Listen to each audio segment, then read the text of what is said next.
Behind every great fortune lies a great secret.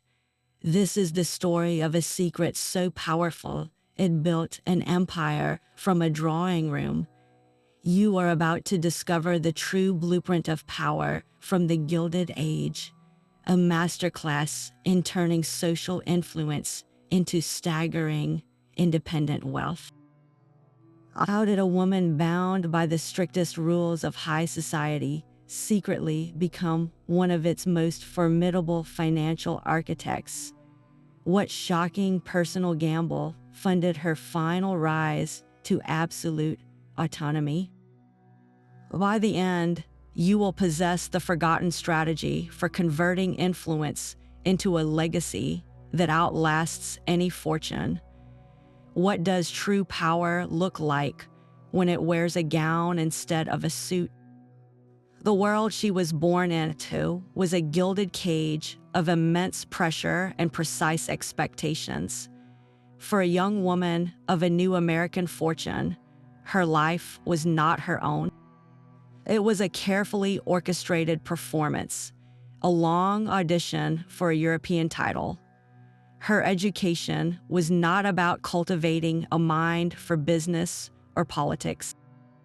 It was a curriculum in grace, in languages, in the subtle art of appearing effortlessly aristocratic. She learned to host a flawless dinner for 50, to discuss art without seeming intellectual, to wear a gown that cost more than a factory worker's yearly wage as if it were a simple day dress. The goal was a single, glittering transaction.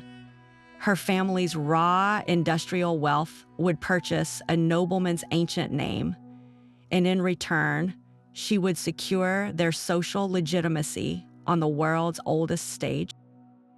She was the ultimate diplomatic package, sent abroad to broker a merger between cash and coronets. Yet within this rigid system, a quiet rebellion was being plotted.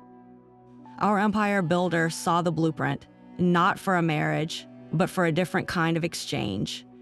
She understood that the very skills she was forced to master, the networks, the social intelligence, the impeccable taste, were not just tools for landing a dupe. They were, in fact, a unique and wildly undervalued form of capital.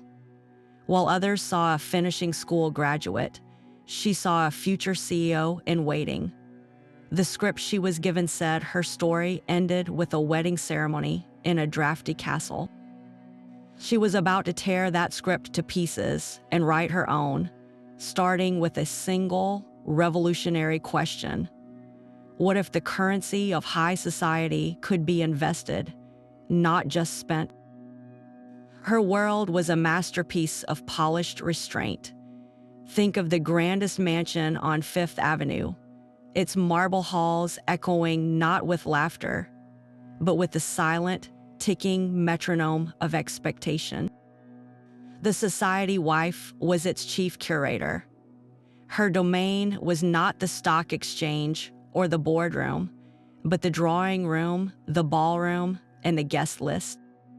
Her official duties were deceptively simple. She was to be a living ornament, a testament to her husband's success. She presided over dinners that were strategic summits disguised as social gatherings, where the placement of a diplomat next to a railroad magnate could quietly shape policy. She managed a small army of servants with a glance, ensuring the household ran with the silent precision of a luxury watch. And of course, she was to provide heirs, securing the bloodline and the fortune for the next generation. This was her career. Her power, what little she had, was entirely borrowed. It flowed through whispered suggestions to her husband, through the social debts she could call in, through the careful exclusion or inclusion of someone from the right party. It was influence, yes, but it was fragile, contingent on her husband's favor and her own perpetual performance. Financially, she was a dependent, an expense on the ledger. The jewels she wore, the gowns she ordered, even the pin money for her charitable causes, all came from an allowance granted by her husband. To dream of controlling capital, of making investments in her own name, was not just unusual. It was a profound breach of the social contract, a rejection of the very system that gave her status. This was the gilded cage, exquisitely decorated and universally admired. To most women inside it, the bars were invisible, or the comforts made them seem unimportant.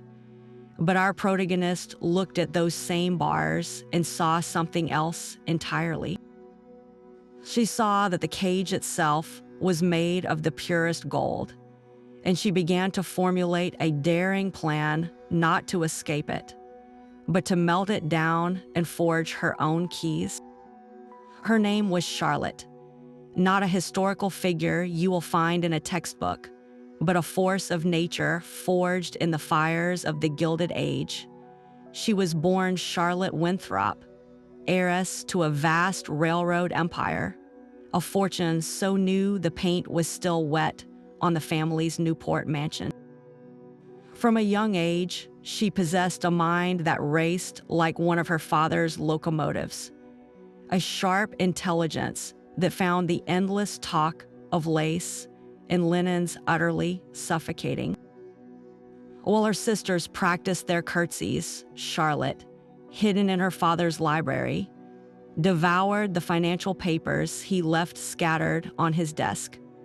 She understood the language of mergers and acquisitions long before she mastered the art of the waltz.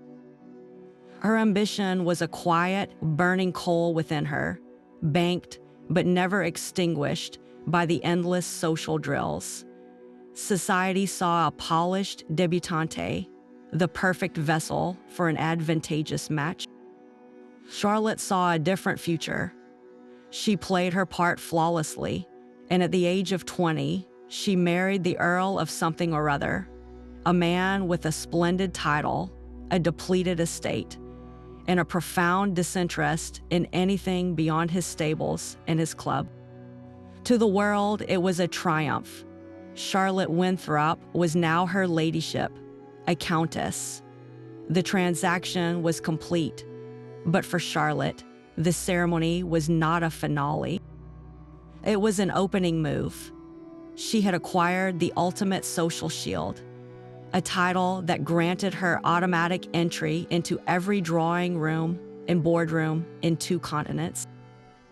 Her husband, pleasantly distracted, was perfectly happy to let his clever American wife manage their complicated finances and increasingly public life. The gilded cage now had a door, and Charlotte held the key. She stood at the threshold of her own life, no longer just a society wife, but a strategist with a noble title and a network of unimaginable reach. The real work, the silent building of her empire, could now begin in earnest. What does a woman with that kind of access and that kind of mind decide to build first? Charlotte approached her marriage with the cold-eyed clarity of a corporate raider. This was not a romantic union, it was a strategic acquisition. She did not choose a husband for his charm or his passion, but for his portfolio of access. The man she married, let us call him the Viscount, offered 3 critical assets. First, an ancient title that opened doors money alone could never budge.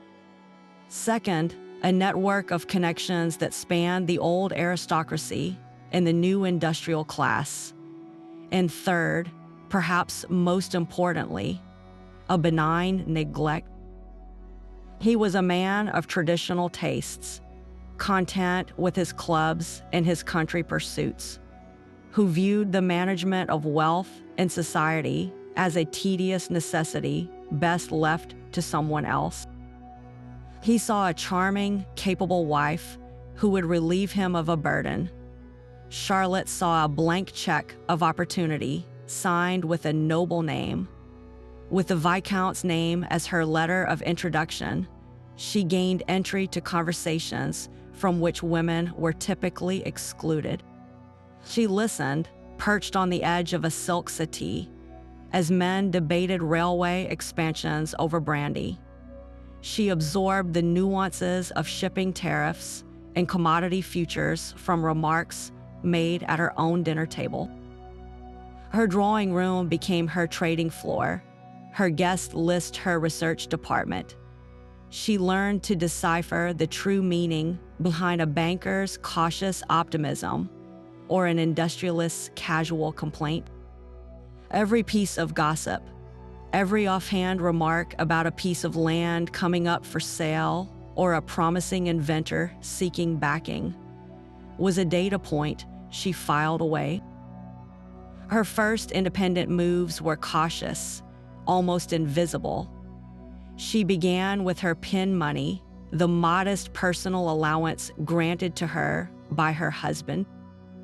While other society wives spent theirs on French lace or charity galas, Charlotte used hers to make small, speculative purchases. She bought a tiny, dilapidated property in an unfashionable part of London, guided by a whisper about a future bridge construction. She lent a sum to the daughter of a trusted family servant to start a modest linen supply business, securing a quiet percentage of the profits. These were not the actions of a grand financier, but of a meticulous student practicing with live ammunition. She learned about contracts, about interest, about the visceral risk of capital. She made mistakes, small ones she could absorb, and each lesson was more valuable than any gem in her jewel case. The true genius of her strategy lay in its complete invisibility. Her husband saw only the impeccable management of his own estates, the rising value of their shared holdings that he credited to his own good luck and her prudent household management. Society saw a countess fulfilling her role with exceptional grace, her charitable works noted and admired. No one saw the quiet woman in the corner of the library late at night, reviewing ledger entries under the soft glow of a lamp, her calculations weaving a second, secret fortune alongside the first. The marriage had provided the launch pad, the capital, and the crucial cover of respectability. Charlotte was now in flight, navigating by her own charts. But a launch is one thing. Building something that lasts requires a blueprint, a foundational philosophy. What was the core principle guiding her every silent investment? The foundation of any lasting empire is not built on paper, but on land. For Charlotte, real estate was not a mere investment. It was a physical declaration of power, a way to stamp her vision permanently onto the landscape of the city itself. She began with a simple, brilliant insight. While her peers saw a grand townhouse as a static trophy, a place to host parties, Charlotte saw it as a dynamic financial engine. Her first major move was not to buy a home for herself, but to convince her husband to leverage his good name and their combined credit to purchase a large, undeveloped plot on what was then the northern fringe of fashionable New York, an area we now know as the Upper East Side. To the Viscount, it seemed a sensible, if slightly bold, expansion of their holdings. To Charlotte, it was a blank canvas. She did not hire just any architect. She sought out the most visionary, sometimes controversial, designers of the day, men who understood that a home could be a statement. She worked with them not as a passive client, but as a creative and financial partner. She pored over blueprints, debated the merits of Italian marble versus French limestone, and insisted on innovations like central heating and private bathrooms that were considered extravagant luxuries. Her goal was to create not just a residence, but an event. When the limestone palace was finally completed, it became an instant sensation. Society columns breathlessly described its grand staircase, its art-filled gallery, its winter garden under a glass dome. Overnight, she didn't just own a house. She had set the new standard for how the elite should live. But here was the true genius of her play. The spectacular home was merely the glittering advertisement. The real profit came from the surrounding land she had acquired. By building the most desirable address in the city, she single-handedly increased the value of every other lot in the neighborhood. She then quietly sold those parcels to other wealthy families desperate to be near the epicenter of taste she had created. She wasn't just selling land, she was selling proximity to her own social brand. Each sale funded the next, larger project. She repeated this pattern along Fifth Avenue, transforming it from a simple boulevard into the ultimate trophy address. Her properties became the anchors of new fashionable districts, pulling the map of wealth and influence northward, with her quietly controlling the key plots along the way. She wasn't just buying property, she was manufacturing destiny, shaping the very geography of power to her own design. And with every stone laid, her independent fortune grew more solid, more real than any stock certificate. Yet land and buildings, for all their solidity, were still a slow game. To truly multiply her secret wealth, she needed a faster, more fluid currency. She needed to master the invisible markets that moved the world. A drawing room could be a more powerful boardroom than any on Wall Street. Charlotte understood this truth instinctively. While her real estate ventures built her physical empire, her salon constructed something even more valuable, her network of influence. She did not host parties, she engineered ecosystems. An invitation to one of her evenings was not merely a social courtesy. It was a strategic appointment. The guest list was her masterpiece, a carefully balanced equation of power. On one silk settee, you might find a railroad baron from Pittsburgh, his fortune smelling of coal and steel. Across from him, a progressive senator, eager for campaign funds and favorable press. Beside the fireplace, a celebrated novelist whose next book could sway public sentiment, and in the corner, the editor of a major newspaper, listening intently. The setting was deliberately disarming. Gilded mirrors reflected the glow of 1,000 candles, softening the hard edges of ambition. The finest champagne flowed, loosening tongues and inhibitions. The conversation, guided by Charlotte's subtle hand, would drift from art to philosophy, and then, as if by accident, to the proposed railway legislation or the upcoming municipal election. She was the conductor of this invisible orchestra. With a well-timed question, she could connect the baron's need for a friendly regulator with the senator's desire for an infrastructure project in his district. With a gentle nudge, she could suggest to the novelist a compelling character based on a certain industrialist's philanthropic work, and the editor would overhear, already drafting the headline. No contracts were signed at these gatherings. No money visibly changed hands. Instead, something far more potent was exchanged: information, access, and social debt. A financier would leave with a whispered tip about a promising new venture, courtesy of an inventor he'd just met. a politician would gain a promise of supportive editorials. Charlotte herself collected the most valuable currency of all, the gratitude and loyalty of the most powerful people in the room.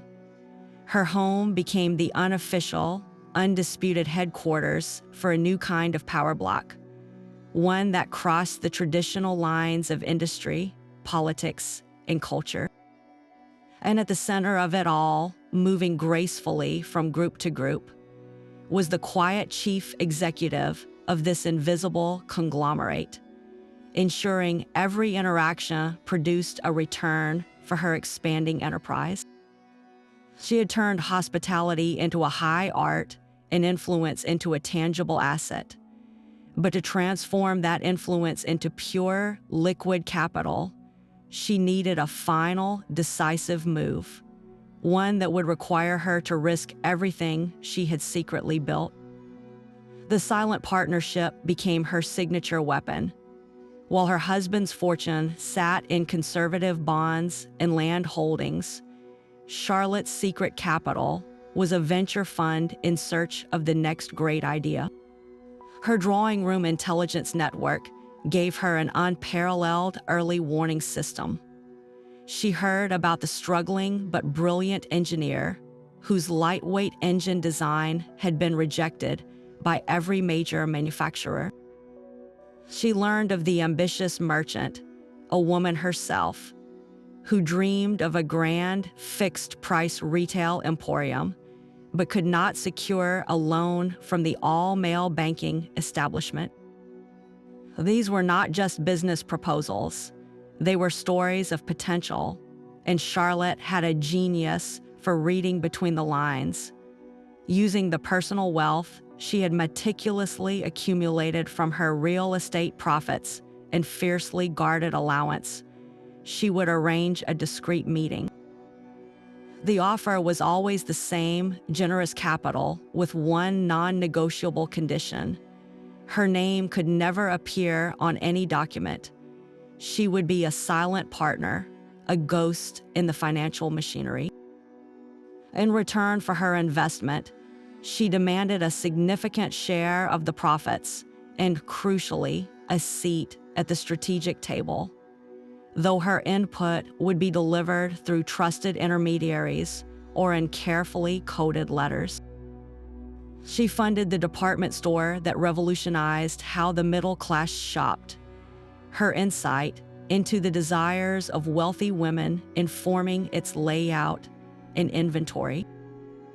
She backed the small publishing house that would later champion controversial authors, understanding that cultural influence was its own form of currency. Her greatest coup came with the engine designer.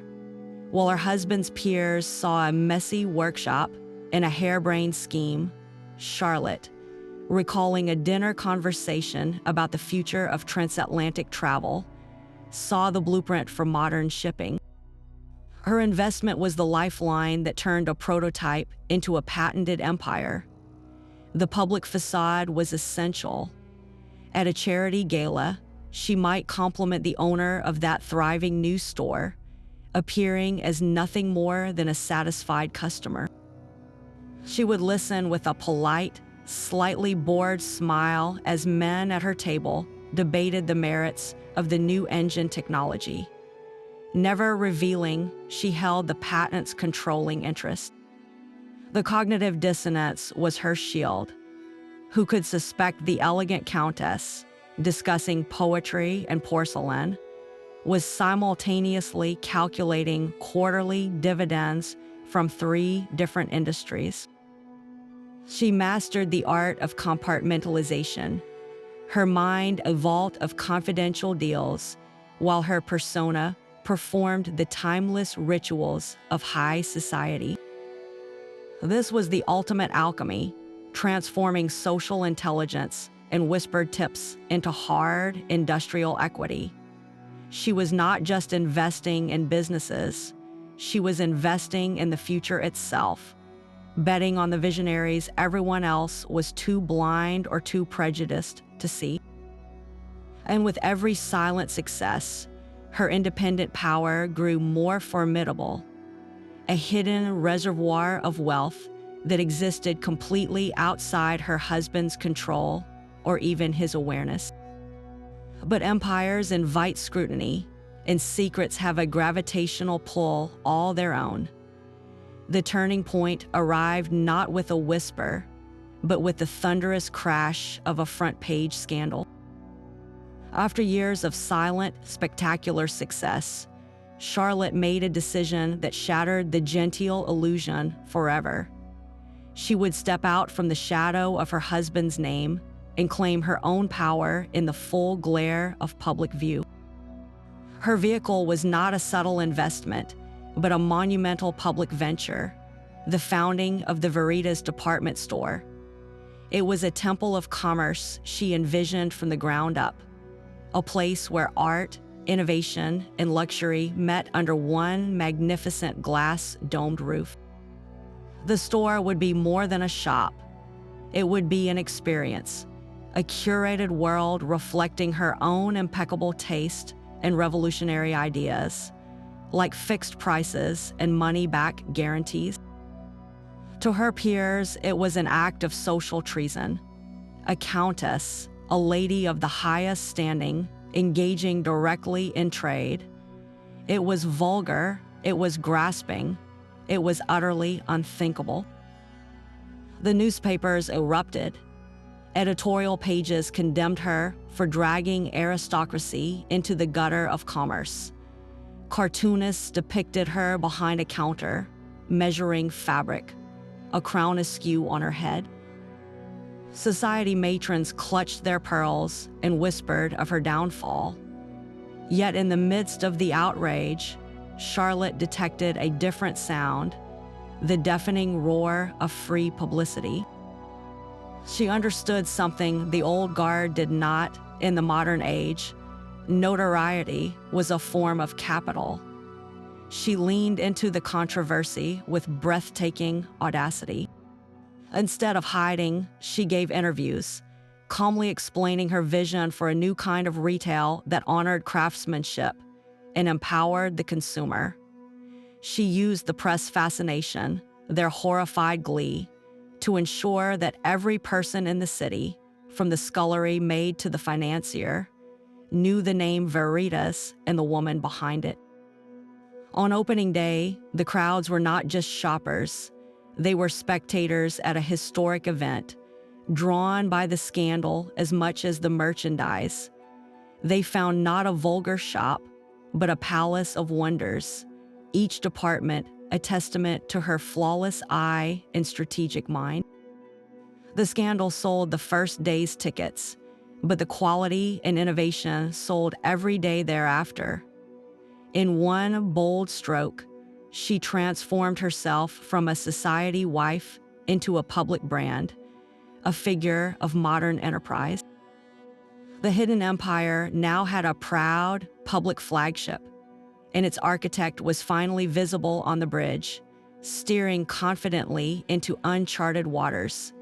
But with such visibility came new dangers, and the most formidable threat would not come from the press, but from within the walls of her own home. The public scandal of the department store was merely a prelude to the final private war. For Charlotte, the marriage that had once been her launch pad had become her heaviest anchor.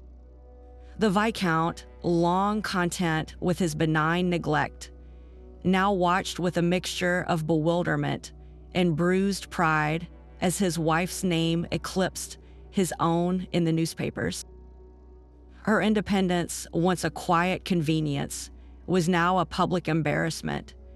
Tensions in their grand home, once masked by politeness, hardened into a cold silence. He began to reassert control, questioning her expenditures, challenging her public appearances, demanding she retreat back into the ornamental role he had always expected. The gilded cage, whose door she had opened, was now threatening to slam shut. Charlotte faced a brutal calculation. To preserve her empire, she would have to sacrifice the very institution that had made it possible. She would need a divorce, an act of social suicide in that era, and she would have to engineer it not as a defeat, but as a strategic victory. Her plan required a weapon, and society provided the perfect one, the double standard. She had long been aware of her husband's discreet infidelities, common and quietly tolerated among men of his class, but tolerance was a private matter. Dignified silence was her duty. Charlotte decided to break that duty with spectacular, deliberate publicity. She did not quietly gather evidence. She hired the most conspicuous detectives. She did not seek a private settlement. She allowed the scandal to leak to the press in vivid, salacious detail. The story was irresistible. A noble lord, his dalliances with a chorus girl laid bare, juxtaposed against his brilliant, dignified wife, the celebrated patroness and businesswoman. Charlotte positioned herself not as a vengeful spouse, but as the publicly wronged party, a woman of integrity forced to take a stand. She attended the opera alone, clad in simple, severe black, a portrait of stoic grace amidst the buzzing gossip. Her every public move was a silent indictment. She turned his private vice into her public virtue, weaponizing society's own hypocritical rules against it. The courtroom battle was not about hearts, it was about holdings. Her lawyers, paid from her secret coffers, were the most aggressive in the city. They did not merely ask for alimony, a modest stipend for a cast-off wife. They demanded a division of the marital estate, arguing that her managerial genius and social labor had been instrumental in building its value. They presented meticulously kept records, not of household linens, but of property valuations and investment returns that had soared under her indirect guidance. The settlement they secured was unprecedented. It was not a pension, it was a massive capital infusion, a severance package that acknowledged her not as a dependent, but as a founding partner. She received clear, unencumbered title to the Veritas store, several of her key real estate holdings, and a lump sum payment so large it made the financial pages gasp. The Viscount, eager to be free of the scandal and convinced he was buying back his peaceful obscurity, signed it all away. The day the decree was finalized, Charlotte stood alone in her new private office, the deed to her empire finally in her own name. The divorce had not diminished her, it had liberated her entire fortune. The borrowed power was gone, replaced by a sovereignty that was absolute and entirely her own. With the marriage dissolved, she faced a world that saw a scandalous divorcee. But Charlotte saw only a boardroom now empty of its one obstructive shareholder, and a future wide open for conquest. The ink on the divorce decree was barely dry, and Charlotte was already drafting a new identity. She understood that in the theater of public life, a name is a title, and hers needed to reflect her new sovereign state.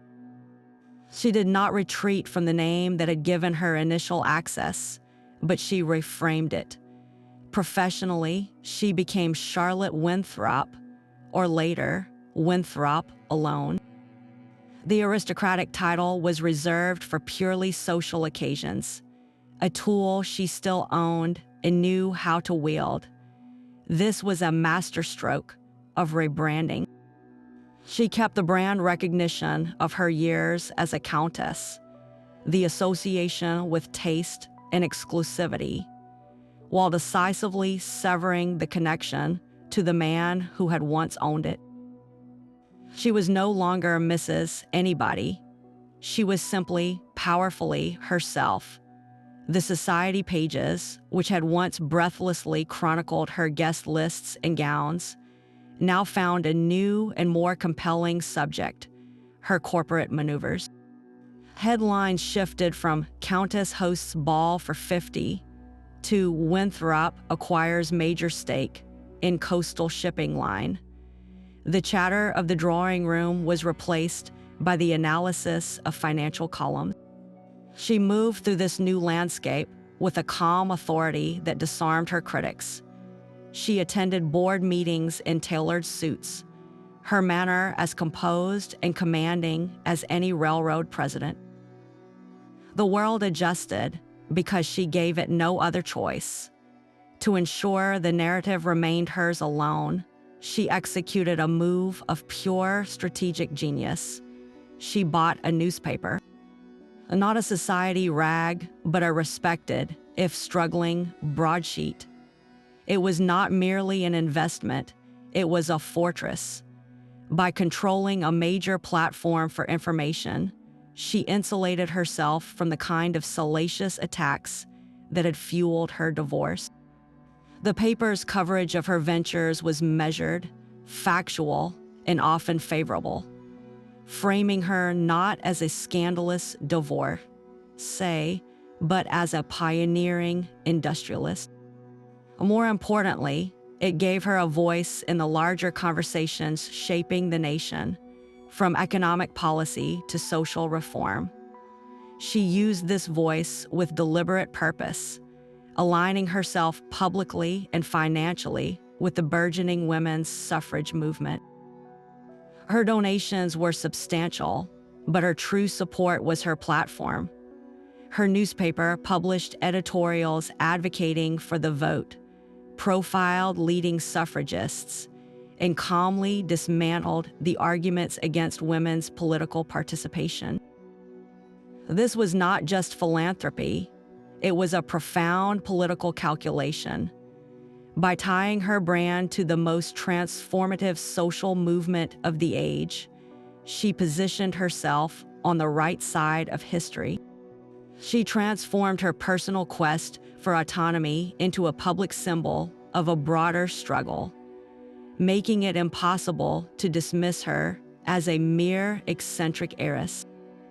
She was now a standard bearer. With every acquisition, every editorial, every public appearance, she systematically dismantled the ancient, corrosive idea that a woman's value, her very identity, was contingent on her marital status. She built a life where her accomplishments were the headline, and her personal life, fiercely guarded, became a footnote. She proved that a woman's influence could be direct, financial, and foundational, not filtered through a husband's permission. The Gilded Cage was not just empty. It was melted down and sold for scrap. Its materials were repurposed into the steel frame of her skyscrapers and the printing presses of her newspaper. She had transcended the role society wrote for her and authored a new archetype, the self-made mogul who happened to be a woman.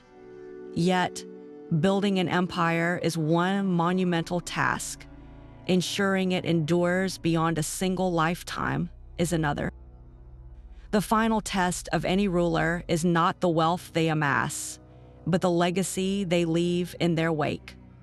The true completion of her empire was not measured in ledgers, but in limestone and learning. For Charlotte, philanthropy was never mere charity. It was the final, masterful chapter in her blueprint for lasting power.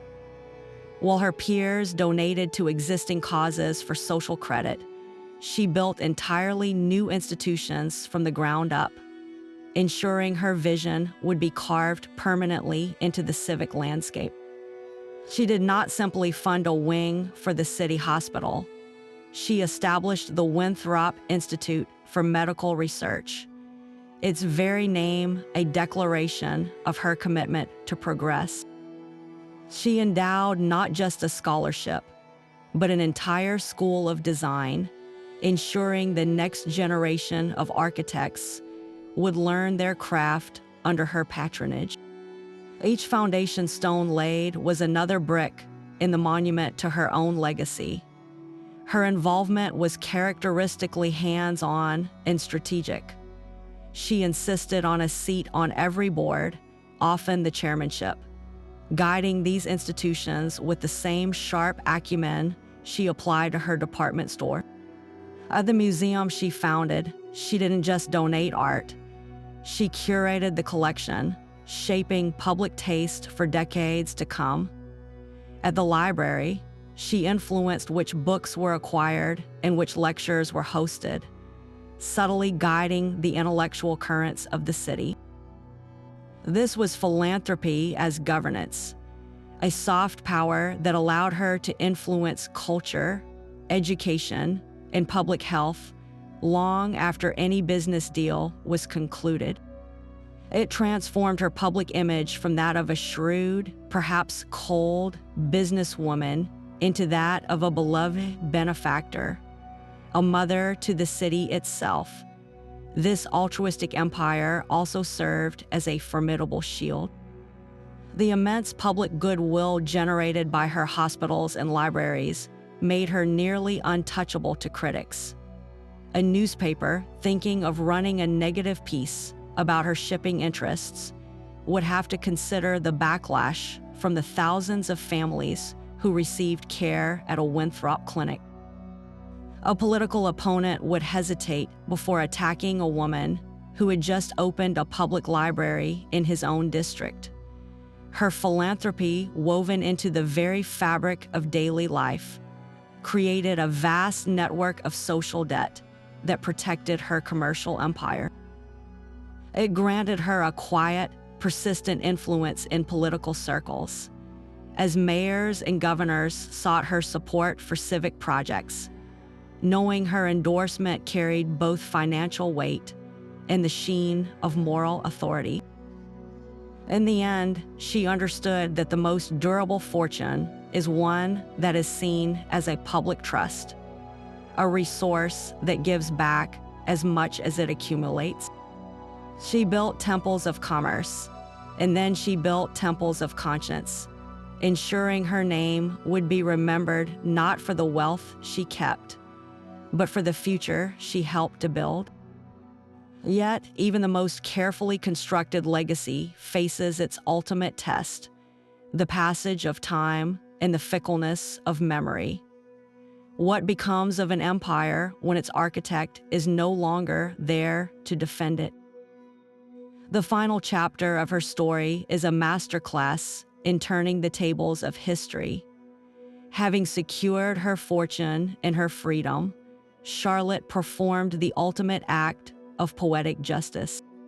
She did not reject the old system that had once tried to define her. She conquered it from the inside. In a move that sent shockwaves through 2 continents, the independent, scandalously divorced American millionaires announced her engagement to a European duke. This was not the desperate transaction of a young heiress. This was a corporate merger, negotiated from a position of absolute power. The Duke in question was not a man of means, but of magnificent history. His title was ancient, his bloodline impeccable, and his ancestral estates were crumbling under the weight of centuries of debt and neglect. He possessed everything society valued except the one thing that could preserve it: capital. Charlotte possessed that in abundance. The agreement they reached was a modern contract cloaked in ancient ritual. She would bring her vast fortune to the marriage, rescuing the ducal properties from ruin. In return, she received the title of Duchess and, crucially, full managerial control over the entire estate. She was not buying a title to wear as a decoration. She was acquiring a historic asset portfolio. The wedding was a spectacle, but for Charlotte, the real work began the moment she crossed the threshold of the moldering castle. She approached the decaying estate not with sentimental reverence, but with the clear-eyed pragmatism of a turnaround specialist. Her first act as the new Duchess was not to host a ball, but to conduct a full audit. She walked the overgrown gardens and saw potential for a paid public park. She surveyed the leaking roofs and drafted plans for restoration, not just to their former glory, but to a state of modern efficiency. The portrait gallery wasn't just a family shrine. It was an underutilized museum she could open to ticket-paying tourists. She applied the same principles that built her department store, transforming a feudal relic into a profitable, multi-faceted enterprise. She installed central heating, modern plumbing, and even a small hydroelectric plant using the estate's river, making the castle self-sufficient. She turned fallow farmland into scientifically managed agricultural plots, selling premium produce under the ducal crest. She became, in effect, the chief executive officer of a centuries-old brand, revitalizing it for a new era. Back in America, her commercial empire continued to thrive under the oversight of the loyal, hand-picked executives she had mentored.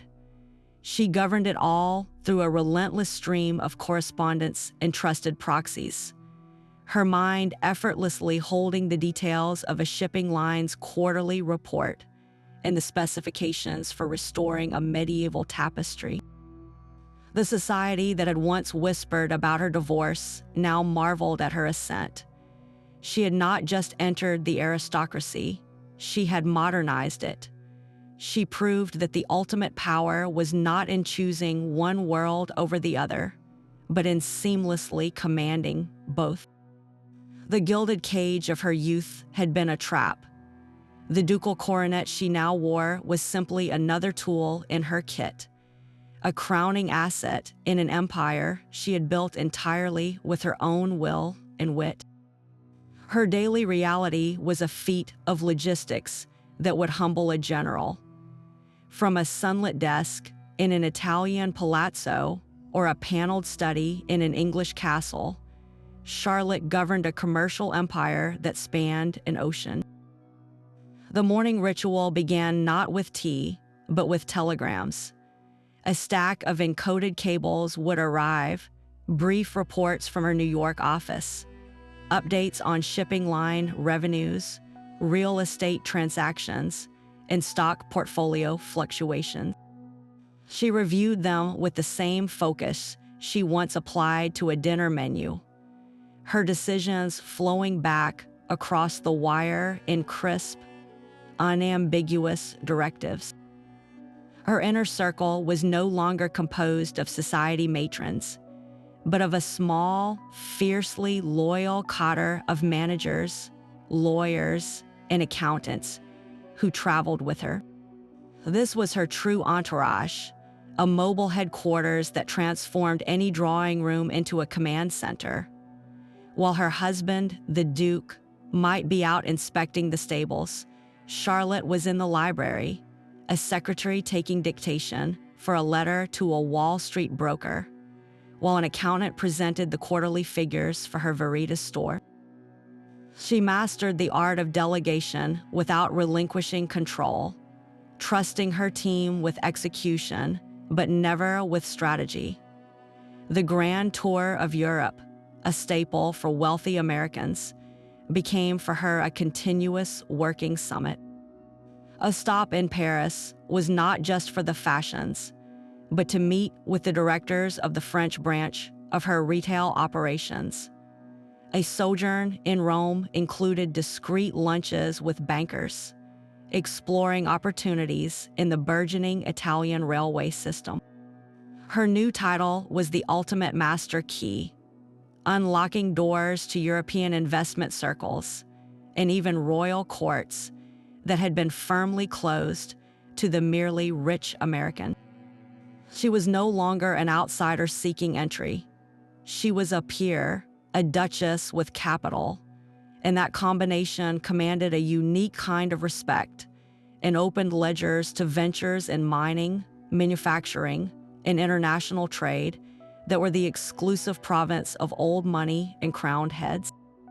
Yet, even as her gaze was fixed on global markets, her hands were deeply engaged in the soil of her own new domain. The ducal estate was not a trophy to be admired. It was the next great project on her list, a centuries-old business in desperate need of a turnaround. She walked the overgrown fields with a land agent, her practical American mind cutting through the romantic fog of tradition. She saw not just ancestral acres, but underperforming assets. With characteristic decisiveness, she invested a portion of her fortune into modernizing the estate's agriculture. She drained marshes, introduced crop rotation, and purchased new machinery, transforming feudal farmland into a profitable, scientifically managed enterprise.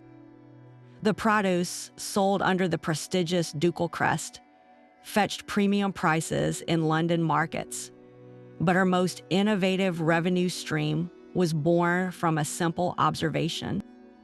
As her own fame grew, curious day trippers would gather at the estate's gates, hoping for a glimpse of the legendary American Duchess. Where the old aristocracy saw a nuisance, Charlotte saw a customer base. She ordered sections of the vast formal gardens to be tidied and opened to the public for a small admission fee. She curated a tour of the castle staterooms, carefully roping off the family's private quarters, and even authorized the printing of a guidebook.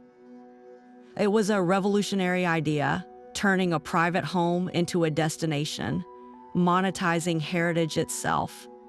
The income was significant, but more importantly, it made the estate's upkeep self-funding, freeing her capital for other ventures.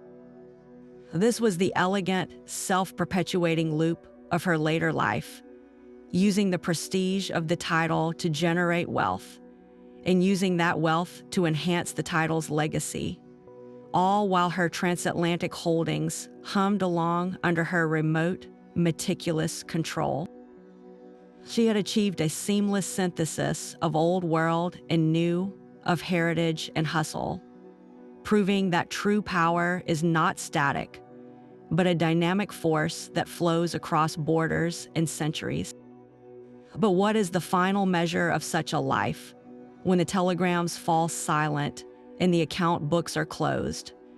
Her ascent was a tremor through the very foundations of the old order, and the established aristocracy felt the ground shift beneath their feet. No one embodied this entrenched resistance more than Caroline Astor, the undisputed queen of New York society. For Mrs. Astor, whose power flowed from a carefully curated list of 400 acceptable people, Charlotte was a dangerous anomaly. She was not just new money, she was new power, and worse, she wielded it without asking for permission.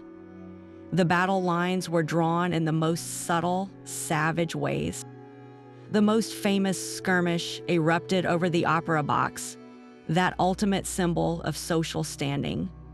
When Charlotte acquired a prime box at the Academy of Music, the old guard's stronghold, Mrs.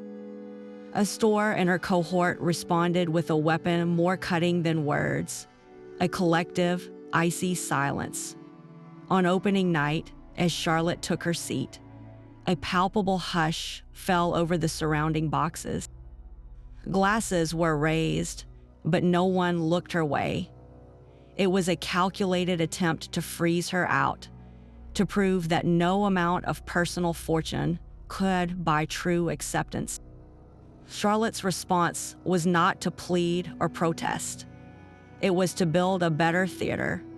She became a leading patron in the founding of the new Metropolitan Opera, a grander institution that would soon eclipse the Academy entirely. She didn't fight for a seat at their table. She built a new one and set the guest list herself. Other rivalries were less about social exclusion and more about direct commercial competition.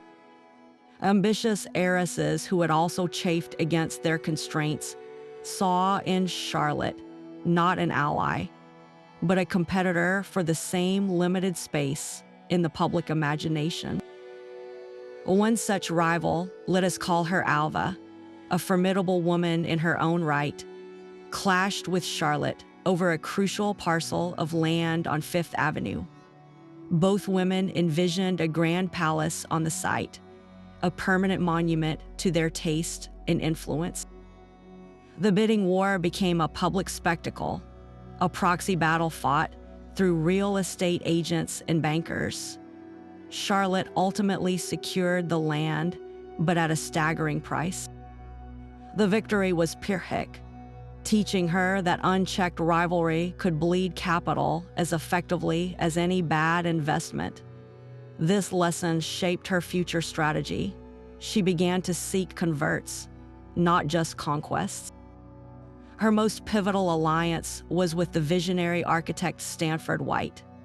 He was an artist with a turbulent genius and an appetite for grandeur that matched her own.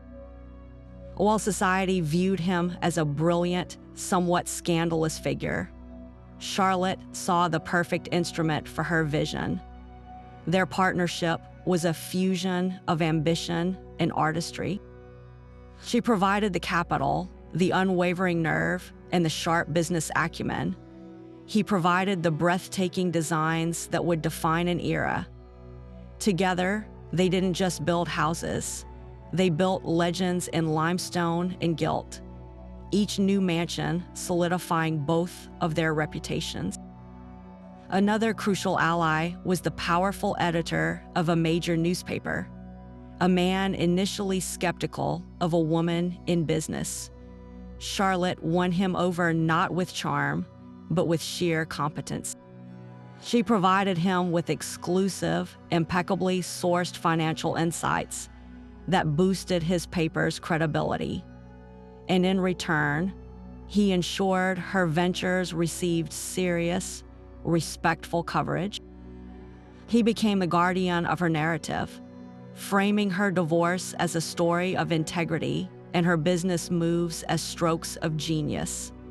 This coalition, the artist, the editor, and a handful of forward-thinking financiers, formed her protective inner circle. They were her answer to Mrs. Astor's 400, a compact, powerful network built not on bloodline, but on mutual interest and shared respect for tangible results. She learned to navigate the social battlefield by choosing her battles with surgical precision, absorbing the slights that didn't matter, and forging unbreakable alliances where it did. Yet, even with this formidable support, the weight of maintaining two empires on two continents demanded a superhuman toll, a price paid not in currency, but in the quiet, solitary moments of an endlessly demanding life. The relentless flashbulbs of the press were a constant in her world, a buzzing swarm she could never fully swat away. In an age before radio or television, newspapers were the absolute arbiters of reality, and the rise of yellow journalism meant the stories sold best when they screamed. Publishers like Joseph Pulitzer and William Randolph Hearst built empires on sensation, and a figure like Charlotte, a duchess with a past, a fortune, and a defiant independence, was their perfect prey. Her divorce was not just a private tragedy, but a public feast, with headlines dissecting her heartbreak and her husband's indiscretions in lurid detail. When she opened her department store, the papers did not merely report on retail innovation. They framed it as a shocking descent into trade, a betrayal of her class. A typical headline might blare, "Countess trades coronet for cash register," or "From ballroom to bargain basement, the Duchess's daring plunge," For a woman whose social power had always relied on controlled perception, this was a profound and dangerous vulnerability. She could be financially unassailable, yet socially ruined by a single well-placed column of newsprint. Charlotte's genius lay in realizing that this fearsome force could be harnessed. She stopped viewing the press as a monolithic enemy and began to see it as a collection of rival instruments, each with its own tune to play. She learned the delicate art of the strategic leap. When she wanted to gauge public sentiment for a new civic project, like a public garden, she would have a trusted aide whisper the idea to a reporter known for championing urban beautification. The resulting article is a green oasis coming to the city, a duchess's quiet dream, would float the concept without her direct commitment, allowing her to measure the reaction. For damage control, she mastered the exclusive interview. When a scandal threatened, perhaps a false rumor about labor disputes at her store, she would bypass the scandal sheets and invite a respected, more sober journalist from a paper like the New York Times to her home. There, over tea, she would present her side with calm authority and documented facts, effectively using one paper to rebut the others.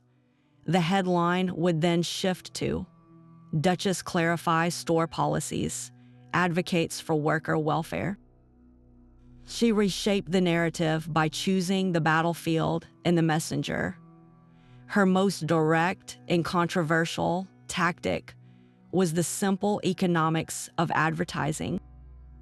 The Veritas department store was one of the largest advertisers in the city, placing full-page announcements for seasonal sales and new imports. That financial clout gave her leverage. She never explicitly demanded positive coverage, but the unspoken understanding was clear. A newspaper that consistently ran vicious personal attacks might find its lucrative advertising contract quietly moved to a competitor. Conversely, papers that treated her commercial ventures with a degree of professional respect were rewarded with steady business. In one documented instance, a particularly venomous editor who had penned a series of pieces mocking her philanthropy found himself scooped on the story of her engagement to the Duke, the exclusive given to a rival paper that had been more neutral. It was a brutal lesson in the new power dynamics. She demonstrated that in the modern age, capital could curate the news as effectively as any editor. She navigated this proto-24-hour news cycle not by hiding, but by becoming a more compelling, complex source than the rumors about her. She fed the beast just enough truth to make the lies seem dull, understanding that in the end, the press needed her drama as much as she needed its platform. Yet, controlling her public story was one thing. Safeguarding the private heart that fueled it all was an entirely different and far more fragile endeavor. Her architectural legacy was her most permanent and eloquent form of autobiography, written not in ink, but in stone, steel, and acres of manicured lawn. Each structure she commissioned was a chapter in her story, a physical manifesto declaring her power, her taste, and her revolutionary vision. To walk through her portfolio is to trace the evolution of her empire from ambitious statement to undisputed sovereignty. It begins on Fifth Avenue with the house that wasn't just a home, but a declaration of war on old New York's restrained brownstones. She hired Richard Morris Hunt, the architect of Kings and Vanderbilts, and gave him a single, breathtaking directive: build a palace worthy of a Medici, but make it work like a modern machine. The result was a French Renaissance shadow that seemed to have been airlifted from the Loire Valley, and set down on a Manhattan street corner. Its facade was a symphony of carved limestone, its roof a forest of ornate chimneys and copper cresting. But inside, behind the grand marble staircase and the cavernous picture gallery hung with old masters, was a hidden network of technological marvels. It had one of the city's first residential elevators, a central heating system that could be regulated room by room, and more private bathrooms than most luxury hotels. The public gasped at the gold leaf, but the true innovation was in the plumbing. This mansion wasn't just opulent, it was a prototype for 20th century living, proving that supreme luxury and cutting-edge function could coexist. It screamed her arrival, a new kind of royalty whose court was defined by progress as much as pedigree. Her summer retreat in Newport, which she called Seaward, was the next logical step, a seasonal palace where the rules of city life could be bent toward pure fantasy. If the Fifth Avenue house was a statement of power, Seaward was an exercise in it. Again, with Hunt as her collaborator, she created not a cottage, but a sprawling Italianate villa overlooking the Atlantic. Its most famous room was the two-story ballroom, modeled after the palace of Versailles' Hall of Mirrors. On a summer night, with every candle lit in crystal chandeliers, and the mirrors reflecting the gowns of 1,000 guests out onto the dark sea, it was a scene of pure, calculated magic. Yet here, too, her practical mind was at work. The estate included a fully equipped farm to supply its kitchens, a private power plant, and a revolutionary saltwater swimming pool carved into the cliffs. She didn't just buy a view, she engineered an entire, self-sustaining world for her pleasure, a sovereign state for the summer months. It was a testament to her belief that environment shapes destiny, and that she had the will to shape both. The final, crowning piece of her architectural trilogy was the European castle, the ducal seat she acquired through marriage. This was not a new build, but a resurrection. Where others saw a crumbling money pit of a fortress, Charlotte saw a sleeping giant of historical capital. Her restoration was an act of reverence fused with ruthless efficiency. She did not simply patch the roof. She installed electric lighting that made the ancient tapestries glow. She preserved the medieval Great Hall, but added discreet central heating so guests wouldn't shiver.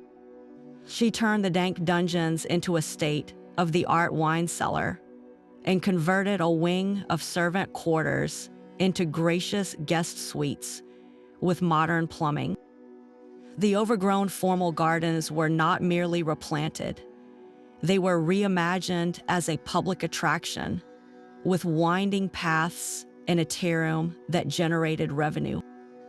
In restoring this castle, she performed her ultimate alchemy.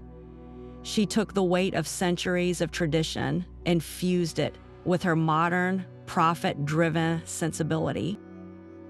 She didn't just live in history, she made it pay for itself. Through these three iconic properties, we see the complete arc of her philosophy. The Fifth Avenue mansion announced her arrival with technological bravado. The Newport cottage displayed her capacity for lavish, world-making fantasy. The European castle demonstrated her masterful ability to rehabilitate and monetize the old world itself. Together, they formed a trifecta of power, monuments to a woman who understood that the most enduring fortunes are those literally set in stone, yet designed for a future only she could see.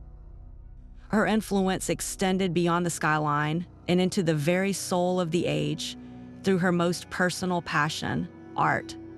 For Charlotte, A painting was never merely a decoration to fill a blank wall in a grand foyer.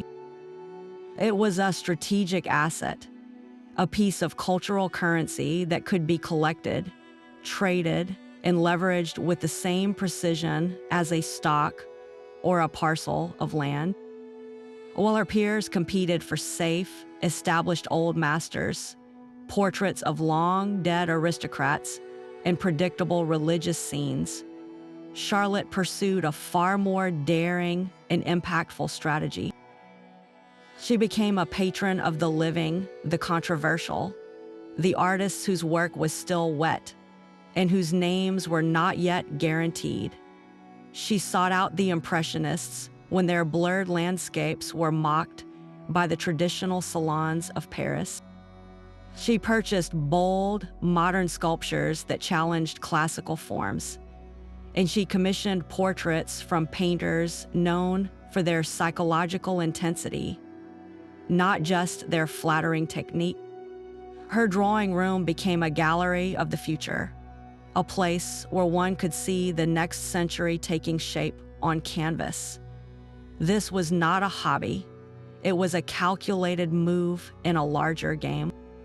By championing the avant-garde, she positioned herself not as a follower of taste, but as its creator. Art critics and intellectuals, curious to see the works causing such an uproar abroad, found themselves drawn to her salon. A dinner invitation now promised not just good company and fine food, but a private viewing of a masterpiece that wouldn't be seen in a public museum for another 20 years. The conversation would inevitably turn from the art to the artist, to the movements they represented, and then to the larger ideas shaping society. Charlotte, by controlling access to this cultural frontier, commanded the attention of the most influential minds of her generation. She built a new kind of salon where the currency was not gossip, but genius. And her role as its hostess granted her a form of intellectual authority that mere wealth could never buy. This soft power was immense, making her a pivotal figure in the transatlantic flow of ideas and ensuring that tastemakers, writers, and thinkers were deeply indebted to her vision. Yet she understood that a private collection, no matter how legendary, had a limited lifespan. Its true power would only be unlocked if it were transformed from a private asset into a public trust. In her later years, she executed her final and most brilliant act of cultural alchemy. She did not simply bequeath her collection to an existing institution where it might be lost in a crowded wing. Instead, she orchestrated the founding of an entirely new museum, with her collection as its radiant, beating heart. She donated the core holdings, a breathtaking assembly of modern masters and timeless classics, and provided the endowment for a building worthy of housing them. The Winthrop Museum of Art was born, a temple of marble and light that stood as a permanent monument to her eye and her intellect. On its opening day, the public streamed through doors she had opened, gazing in wonder at paintings she had discovered decades before the world was ready for them. In that moment, her legacy completed its metamorphosis. The commercial wealth she had accumulated through real estate and silent partnerships had been meticulously converted into something immortal, a shared cultural heritage. Her name was no longer just on deeds and stock certificates. It was engraved above the entrance to a palace of beauty and thought, ensuring that for centuries to come, people would encounter her vision not in a financial ledger, but in the silent, profound dialogue between a viewer and a work of art. She had secured her immortality not in stone alone, but in the enduring power of human creativity. A gilded empire casts long, complicated shadows, especially within the family it was meant to elevate. For all her public triumphs, Charlotte's most intimate battlefield was her own home, a realm where the rules of commerce and society dissolved into the messy, ungovernable territory of the heart. Her children were not merely offspring, they were living assets in her grand design, heirs to a legacy they never asked for. Her son, groomed from birth to inherit the business empire, was subjected to a relentless curriculum of finance, law, and management. His childhood traded for tutorials in ledgers and corporate strategy. Her daughters were polished for a different market. Their educations focused on the arts, languages, and social graces, all preparation for the ultimate transaction, a brilliant, title-bearing marriage that would further cement the family's power. This was the standard practice of their class, but Charlotte, having broken every rule herself, enforced the old script with an iron will. The result was a quiet, simmering rebellion. Her eldest daughter, in a story echoing Consuelo Vanderbilt's famous defiance, fell in love with a man of no fortune and modest standing. When Charlotte forbade the match, presenting instead the prospect of a European duke, the clash was volcanic. The drawing room, once a site of diplomatic triumph, became a theater of tears and ultimatums. In the end, duty and immense pressure prevailed, and the daughter walked down the aisle in a ceremony that was a social sensation and a private tragedy. The marriage, built on obedience rather than affection, became a gilded cage of its own, a bitter irony that haunted Charlotte in her quieter moments. She had secured an alliance, but at the cost of a child's heart, a ledger entry she could never quite justify to herself.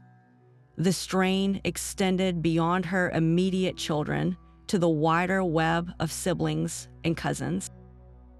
Her spectacular rise bred not pride, but a toxic resentment among those who shared her blood, but not her fortune. Brothers who had expected to control the family's original wealth watched, bewildered and embittered, as their sister's separate empire dwarfed their own holdings. Letters arrived filled with thinly veiled requests for loans, for investments in dubious ventures, for positions in her companies, for less talented nephews. Each refusal, no matter how diplomatically worded, was seen as a betrayal, another brick in a wall of familial estrangement. Lavish gifts were interpreted as charity, and business advice as condescension. Holiday gatherings, those supposed portraits of unity, were tense affairs of polite conversation, masking deep wells of jealousy and unresolved grievance over money and perceived slights. In building her own world, she had inadvertently isolated herself from the one she was born into. The dinners for 50 were flawless, but the family table for 5 was often a silent, strained affair. This was the profound, personal cost of her ambition. The woman who could command the attention of presidents and kings could not always bridge the distance to her own daughter. The strategist who could broker international deals could not negotiate a simple peace with her siblings. Her life became a study in contrasts between the roaring applause of a public unveiling and the echoing silence of a private gallery walked alone. It reveals a universal, aching truth, that the very force of will required to build something monumental often leaves little room for the softer, more fragile work of nurturing close bonds. The empire stood unshakable, but its architects sometimes wondered, in the deepest hours of the night, what it was truly built upon. Behind every grand ball and every limestone facade was an army of unseen hands. Charlotte's empire, for all its brilliance, rested on the labor of thousands. From the maids who polished her parquet floors at dawn to the steelworkers in mills, she owned a silent stake in, and the shopgirls who stood for 12 hours on the marble floors of Veritas. Her record as an employer is a study in stark contradictions, a mirror of the Gilded Age itself. By the standards of her wealthy peers, she was often considered progressive, even enlightened. At her ducal estate, she invested in modern housing for tenant farmers, with proper sanitation and larger plots, a move that boosted productivity and loyalty, but was still rooted in a paternalistic system. In her department store, she instituted policies that were revolutionary for retail, providing seats for saleswomen to use during slow periods, offering a free midday meal in a clean cafeteria, and even establishing a small fund for employees facing illness or family crisis. These were not acts of charity, but of calculated pragmatism. A healthy, less exhausted worker was more alert, more courteous to customers, and far less likely to leave for a competitor. She understood that employee turnover was a hidden tax on efficiency, and her benefits were an investment in a stable, proficient workforce. It was welfare capitalism in its earliest form, a private attempt to solve the brutal social problems that the public sector refused to address. Yet, this progressive bubble existed within a sea of industrial strife. The same economic forces that built her fortune, railroads, steel, shipping, were the epicenters of the era's most violent labor clashes. While Charlotte herself was never the direct target of a strike at Veritas, her silent partnerships and stock holdings inevitably entangled her in the period's great conflicts. A shipping line she partly owned might face a walkout over dangerous conditions and starvation wages.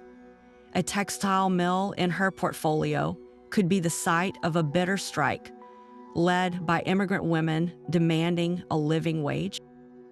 Her response in these distant, indirect crises was characteristically strategic and detached. Through her intermediaries, she would advocate for a swift, negotiated settlement, not out of deep sympathy for the workers' plight, but because strikes were bad for business.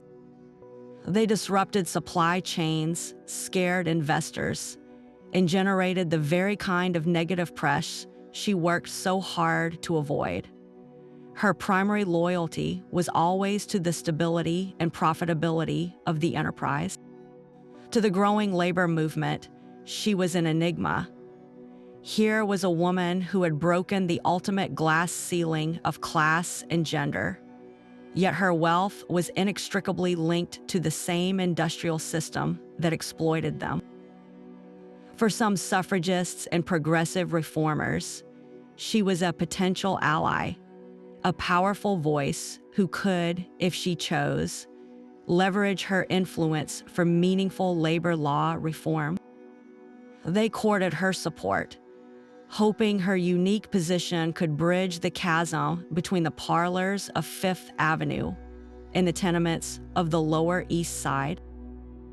But Charlotte largely kept the labor movement at arm's length. She would donate to charities that aided the poor, even funding a nursery for working mothers, but she stopped short of endorsing the core demands of unions, such as the right to collective bargaining or a legislated 8-hour workday. To do so would have meant attacking the very economic foundations that supported her peers, and by extension, her own social standing. She navigated this tension by compartmentalizing her conscience, addressing the symptoms of inequality through philanthropy while leaving the disease system itself untouched. The perception of her among the working class was likely just as fragmented. To the shopgirl at Veritas, she might be a distant but fair benefactress, a cut above the cruel shop foreman of other establishments. To the steelworker in Pittsburgh, whose boss answered to her investment trust, she was simply another faceless name on a stock certificate, another capitalist profiting from his sweat and risk. Her empire was built not just on her genius, but on this vast, quiet foundation of other people's labor, a reality as fixed and unshakable as the granite in her buildings. It forces us to ask a difficult question. Can a legacy be both pioneering and profoundly conventional at the same time? True empires are not measured by their height in fair weather, but by their foundations during the storm. For Charlotte, the dizzying ascent of the Gilded Age was punctuated by terrifying plunges, financial panics that wiped out fortunes built over decades in a matter of weeks.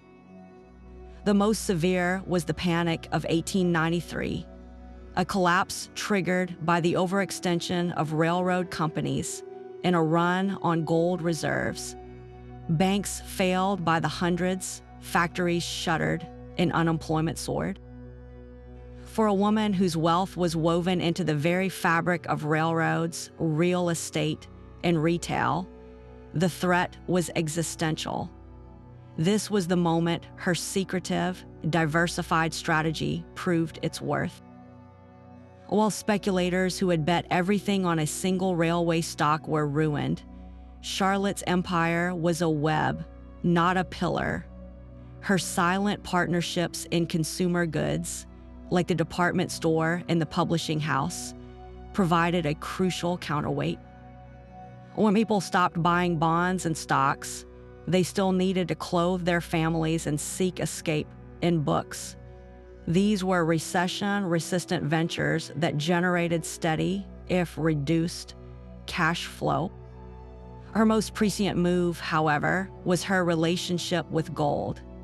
Years before the panic, guided by whispers from her banking contacts about the fragility of the monetary system, she had begun quietly converting a portion of her liquid assets into gold coin and bullion, stored in secure vaults under pseudonyms.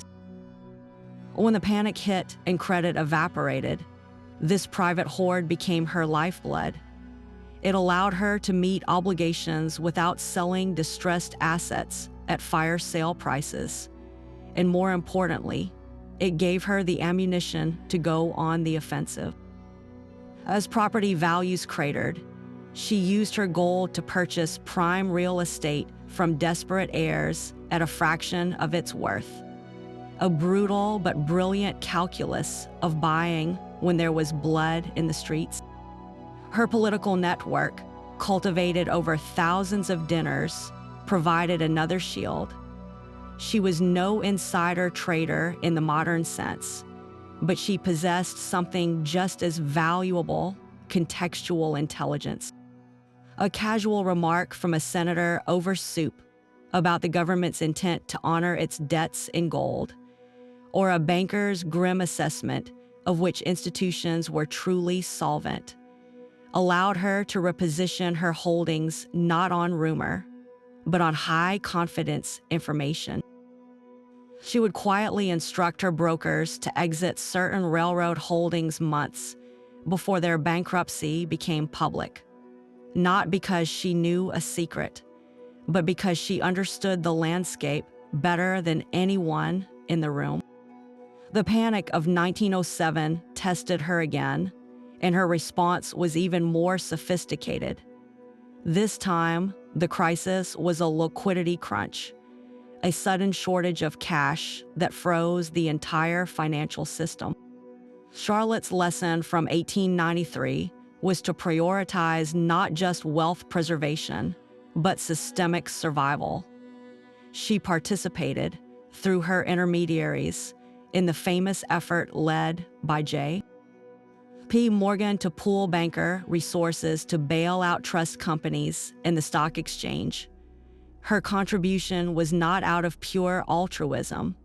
It was a stark recognition that if the entire financial architecture collapsed, her empire would fall with it. She leveraged her social capital to urge calm among her peers, using her reputation as a canny survivor to discourage the panic selling that would deepen the crisis. In the aftermath of each storm, her position was not merely intact, it was enhanced.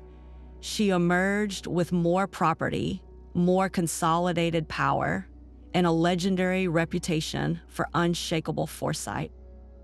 These panics revealed the core of her financial philosophy, that true security lies in options others do not see and liquidity others cannot access.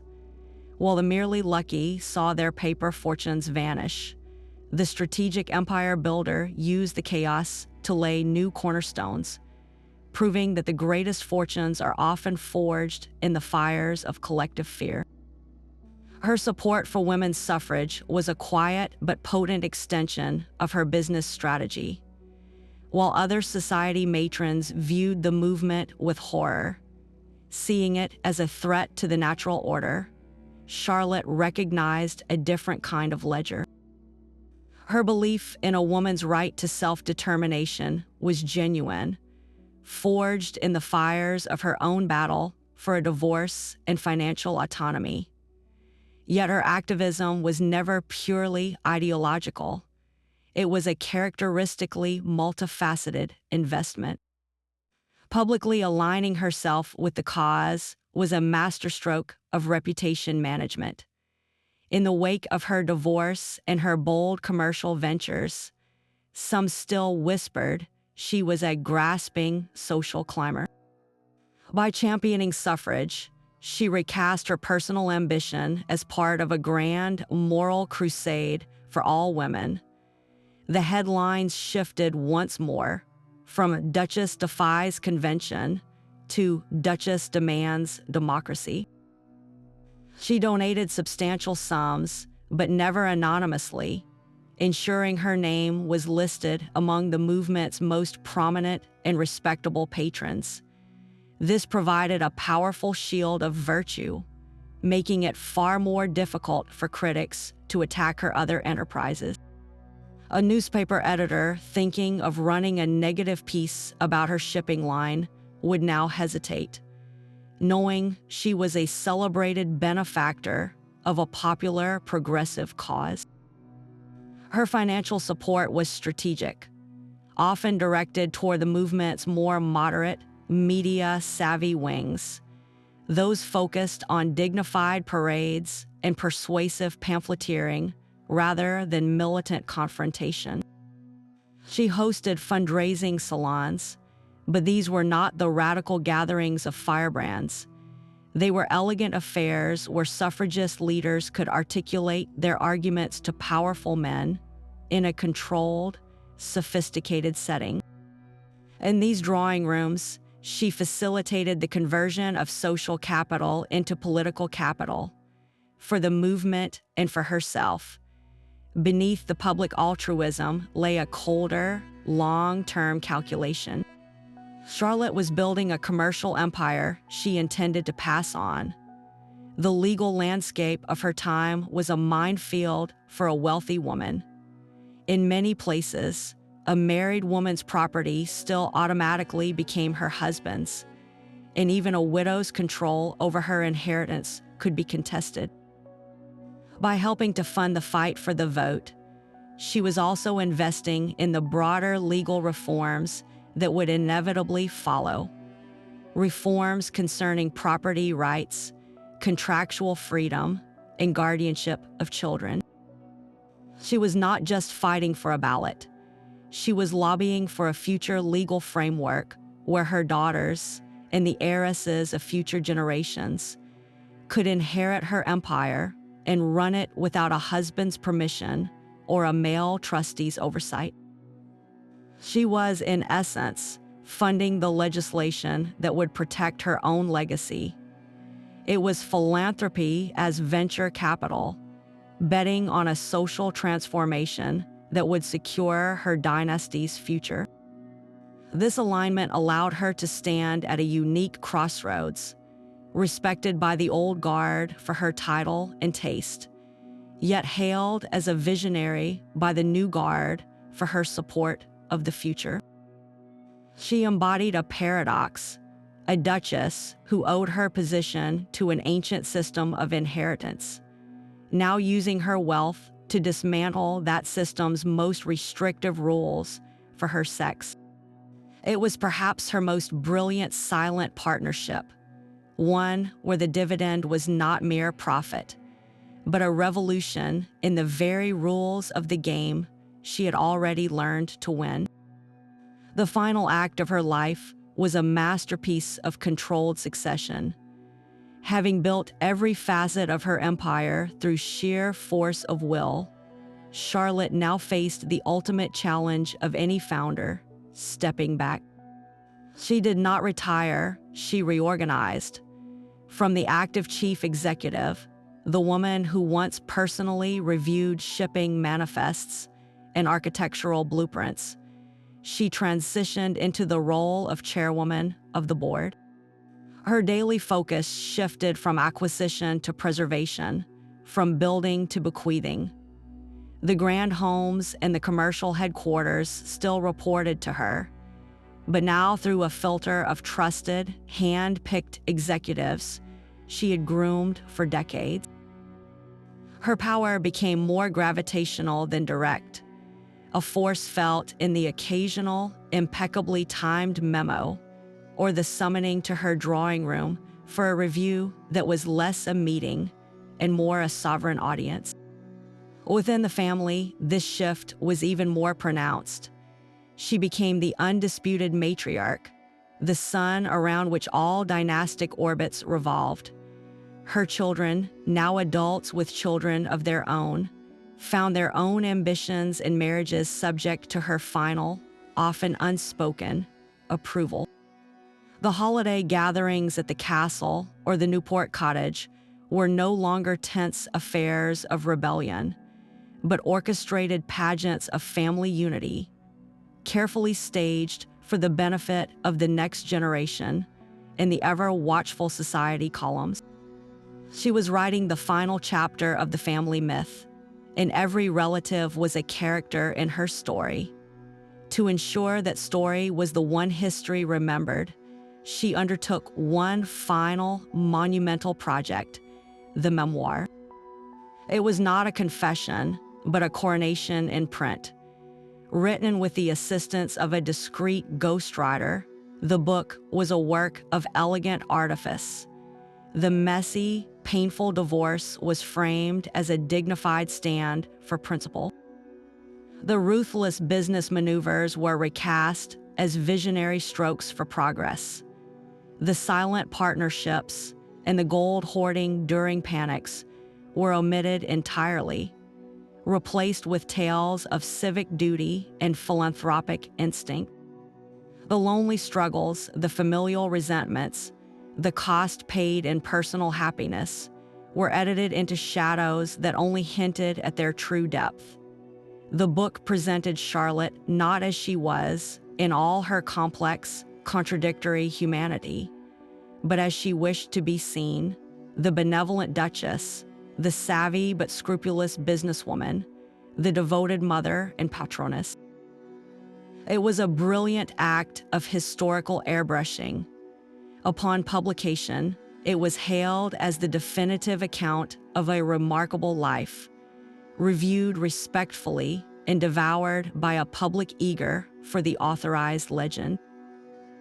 The very press that had once hounded her as a scandalous divorcee now treated her as a national treasure, a revered institution whose every public appearance was covered with hushed, almost ceremonial reverence.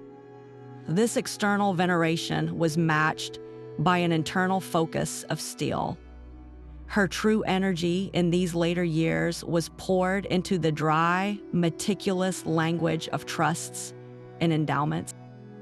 She worked with teams of lawyers to construct a financial and legal architecture designed to outlast her by centuries. Her fortune was not simply to be divided, it was to be governed. She established a series of interlocking trusts, their terms as precise and unyielding as she was. These documents dictated how the income from her real estate holdings was to be used, which family members sat on the boards of her charitable foundations, and even guidelines for the maintenance of her various homes.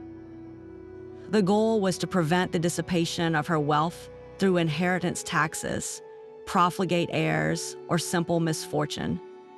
She was building a corporate and philanthropic vehicle that would carry her name, her taste, and her influence far into the future, ensuring that the empire could never be easily dismantled or forgotten. It was the ultimate expression of her lifelong philosophy. Control was the only true form of security. There were quiet moments, of course, in the private sitting room of the castle, as the winter light faded, when the architect surveyed her life's work. The satisfaction must have been profound. She had taken the raw materials of a gilded cage, her beauty, her name, her social training, and transmuted them into a sovereignty few men or women ever achieved. She had shaped skylines, moved markets, and curated culture. She had entered history on her own terms, yet in that same fading light, other ghosts likely stirred.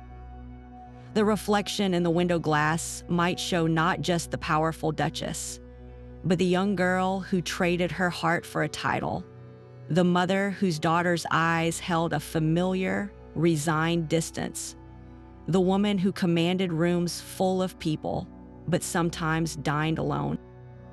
The ledger of her life showed colossal profits in the column marked power and legacy. The cost, entered in the column marked intimacy and peace, was a sum she alone could truly calculate. Had the trade been worth it, the empire, eternal in stone and trust law, could never answer that question. It simply stood, a magnificent, complicated monument to the will of the woman who built it, containing within its walls both her greatest triumph and her most private, silent sacrifice. Official biographies are written by the victors, but history whispers in the archives.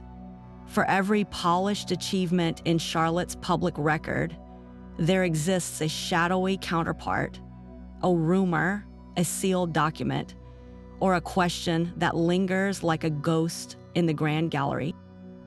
These are the stories her memoir carefully omitted, the whispers that suggest her empire was built not just on brilliance, but on secrets that could have shattered it all. Let's pull at a few of these loose threads. The most persistent whispers concern not her business, but her heart.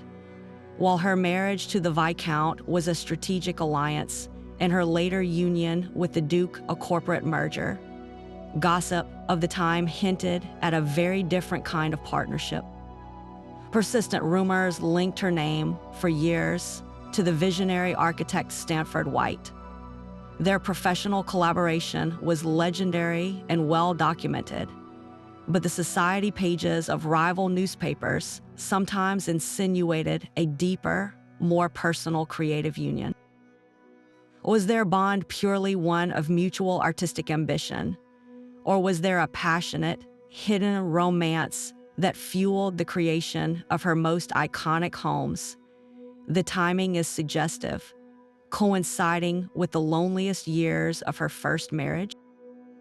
No love letters have ever surfaced, and both parties took the truth to their graves, leaving only the provocative, intimate spaces he designed for her as silent, beautiful evidence. Then there are the allegations that speak to her methods, not her emotions. Competitors who found themselves inexplicably outmaneuvered for a crucial property sometimes spoke of anonymous letters arriving at their banks, casting doubt on their creditworthiness.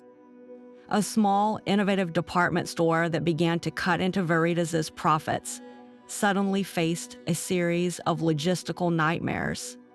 Its shipments mysteriously delayed, and its best buyers poached by generous offers. No proof ever linked these tactics directly to Charlotte. Of course, they were attributed to the cutthroat nature of business or the overzealous actions of underlings. But the pattern was noted by those who lost to her, a pattern that suggested her velvet glove could conceal a fist of iron when a strategic asset was on the line. Perhaps the most profound shadow lies not in her actions, but in her origin. Her official story begins with Charlotte Winthrop, heiress to a vast railroad fortune. But what was the source of that original wealth? Her father's empire was built in the turbulent, largely unregulated years after the Civil War, an era of ruthless consolidation, bribed legislators, and violently broken strikes. While her memoir paints him as a captain of industry, alternative histories from muckraking journalists of the period tell a different tale, one of dubious land grants, exploited immigrant labor, and backroom deals that bordered on fraud. Did Charlotte's entire edifice, her taste, her title, her independence, ultimately rest on a foundation of moral compromise she had no part in creating, yet benefited from entirely? This is a question that haunts every Gilded Age fortune, and hers is no exception. Finally, there are the quiet mysteries surrounding her most prized possessions. The crown jewel of her art collection, a previously unknown Renaissance masterpiece, was acquired under curiously opaque circumstances from a bankrupt European nobleman during a time of great personal distress for that family. The sale price, recorded as modest, seemed strangely low for a work of such caliber. Was it a brilliant bargain struck at a moment of weakness? Or was there a more coercive arrangement, a loan called in at the perfect moment of vulnerability? Similarly, the acquisition of the land for her Newport cottage, seaward, involved the sudden, unexpected foreclosure of a mortgage held by a bank where Charlotte was a major, though silent, investor. Did she engineer the financial pressure that delivered her the perfect cliffside parcel? We will never know for certain. These unanswered questions do not diminish her achievements, but they complicate the saintly portrait of the benevolent Duchess. They suggest a figure who operated in the gray areas where ambition meets ethics, who understood that in the game of empire building, some moves are best made in the shadows. They remind us that the most compelling legacies are not simple fables of good versus evil, but intricate tapestries woven with threads of light and dark, of declared triumph and buried truth. And this leads us to the ultimate, haunting legacy of such a life, the echo of her choices in the generations that followed. What becomes of an empire when the formidable will that built it is gone? Her legacy is a blueprint, not for a building, but for a life of radical agency. Charlotte's story did not end with her final breath. It simply entered a new phase, as the empire she built began its long test against time, inheritance, and the fickle currents of history. The true measure of her success lies not in the fortunes she amassed, but in the profound precedent she set. She proved, with breathtaking clarity, that the drawing room could be a more potent boardroom than any on Wall Street. She demonstrated that the soft skills of diplomacy, networking, and taste, so often dismissed as feminine frivolities, were in fact a unique and wildly undervalued form of capital.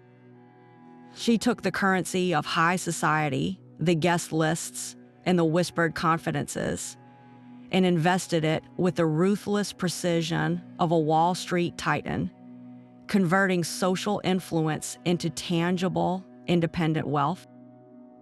In doing so, she shattered the glass ceiling of the Gilded Age, not by storming a male fortress, but by building a magnificent, sovereign palace of her own next door. Her life became a foundational chapter in the secret history of women in business, a masterclass in audacity wrapped in velvet and steel. She authored a new archetype, the woman who understood that her greatest power lay not in whom she married, but in what she could build with the access that marriage provided. The blueprint she left behind is deceptively simple in its outline, yet revolutionary in its execution. First, acquire your platform, whether through a title, a name, or a network. Second, observe with relentless focus, turning every conversation into market intelligence. Third, start small and silent, using pin money to learn the visceral feel of risk and reward. Fourth, diversify your holdings, building a web of assets so that no single failure can unravel your security. And fifth, always control the narrative, whether through the press, through philanthropy, or through the memoir you leave for history. This was her operating system for sovereignty. So, what do you think was her most powerful tool in the end? Was it her formidable mind, which could calculate property valuations as easily as dinner seating charts? Was it the money she accumulated, the gold that bought her options when others had none? Or was it the sheer, unbreakable nerve that allowed her to face down scandal, divorce her husband, and stare into the abyss of a financial panic without flinching? The answer, perhaps, is that they were inseparable. The mind devised the strategy, the money executed it, and the nerve made it all possible. She was a complete financial instrument, a self-contained engine of ambition. Her homes still stand, her art still hangs in museums, and her name still graces institutions. But her most enduring monument is the idea she made real, that a woman's destiny need not be a gift given by a man, but a kingdom she builds for herself, stone by silent stone. What part of her blueprint resonates most with you? Let us know in the comments below, and subscribe for more tales of history's hidden architects of power.